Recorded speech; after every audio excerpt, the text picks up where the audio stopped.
Assalamualaikum warahmatullahi wabarakatuh. Saya Fitra Muhammad Firdaus, NIM 2005011110041. Di sini saya akan menjawab pertanyaan dari ujian akhir semester mata kuliah studi Quran dan Hadis. Agenda pada video ini adalah yang pertama membahas tentang pengertian dari bentuk-bentuk hadis, yang di dalamnya terdapat 4 hadis yang dibahas, yaitu hadis qauli, hadis fi'li, hadis takriri, dan hadis al-ahwali. Yang kedua adalah fungsi hadis terhadap Al-Quran. Yang ketiga itu pengertian hadis, mutawatir dan syarat-syaratnya. Yang keempat itu tentang ketujuh tingkatan hadis sahih. Yang pertama itu kan membahas tentang pengertian dan dari bentuk-bentuk hadis. Yang di sini ada 4 hadis yang dibahas.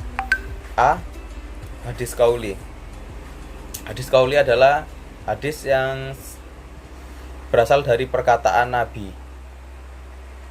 Maksudnya, hadis ini berupa perkataan Nabi yang berisi tentang tuntunan, petunjuk, peristiwa, baik yang berkaitan tentang akidah, syariat maupun akhlak. B. Hadis fi'li. Hadis ini membahas tentang perbuatan yang disandarkan kepada Nabi. Dalam artian segala perbuatan Nabi yang diikutin oleh sahabat dan semua umatnya. Yang C. Hadis takriri. Hadis ini berisi tentang ketetapan-ketetapan Nabi yang kayak mempersalahkan atau membenarkan suatu hal yang dilakukan oleh Nabi dan sahabatnya pada zaman dulu. Makanya hadis ini dijadikan sebagai hujjah atau dalil yang memiliki kekuatan hukum untuk menetapkan suatu kepastian syara.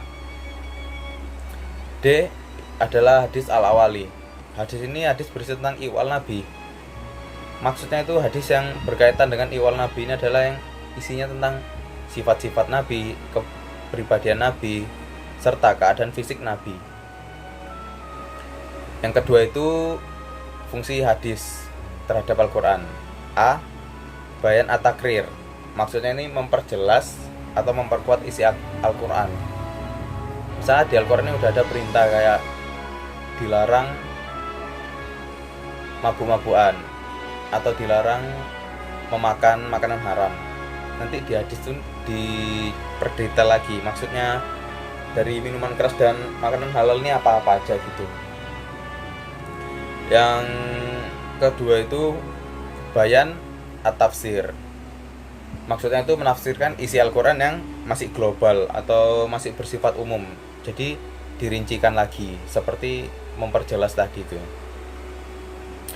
Yang ketiga atau C, bayan atas ri, atau memberikan hukum Islam yang tidak ada di Al-Quran. Misalnya hukum itu nggak ada di Al-Quran, ya adanya dibuat sama Nabi di hadis yang dijadikan hukum untuk dijalankan oleh umat Islam.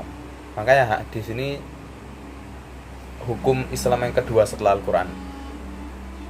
D atau yang keempat adalah bayan nasak.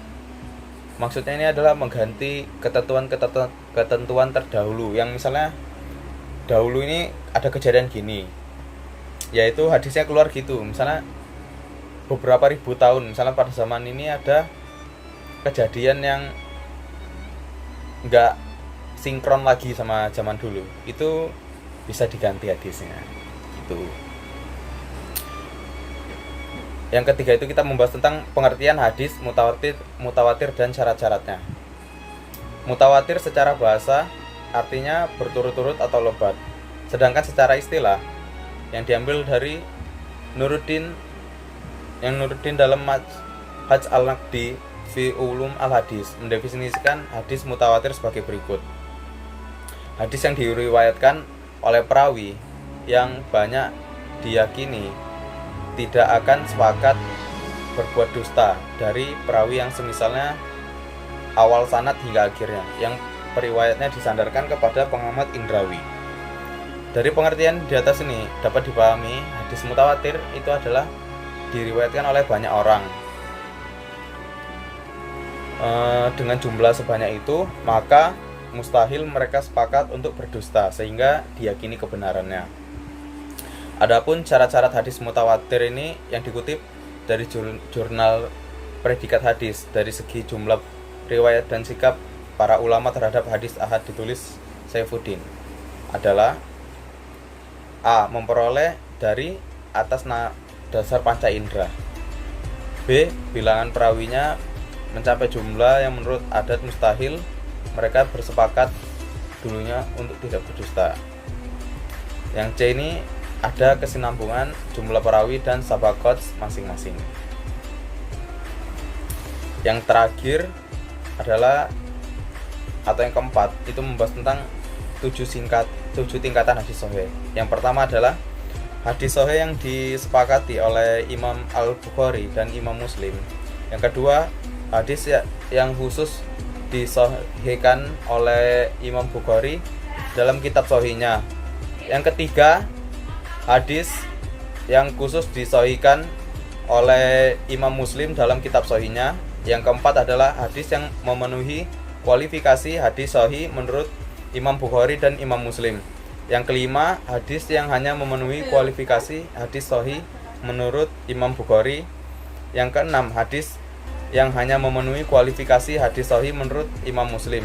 Yang ketujuh, hadis-hadis sahih yang disahihkan oleh para ahli hadis lainnya selain Imam Bukhari dan Muslim. Demikian yang dapat saya sampaikan. Wallahul muwaffiq ila aqwamit thoriq. Wassalamualaikum warahmatullahi wabarakatuh.